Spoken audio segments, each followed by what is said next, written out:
Now, in this low gravity world, you also have to think about how you're going to move around. And in fact, you have to think about how you're going to stop and anchor yourself.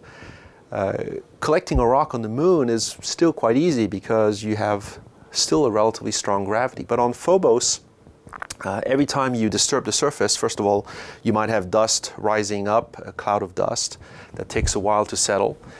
You're going to have to, it's almost like trying to scuba dive around a coral reef. You want to examine it, wonder at its beauty, but not touch it if you don't need to.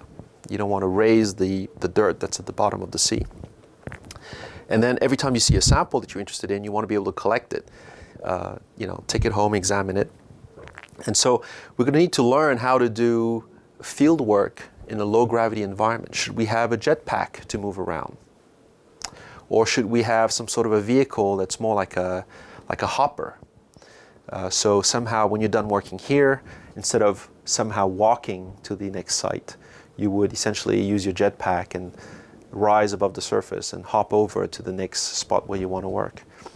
Should you even be in a pressurized cabin, maybe a bit like in the movie 2001, A Space Odyssey, where you're in this pod with arms that allow you to collect the samples. So maybe that's the approach to exploring Phobos.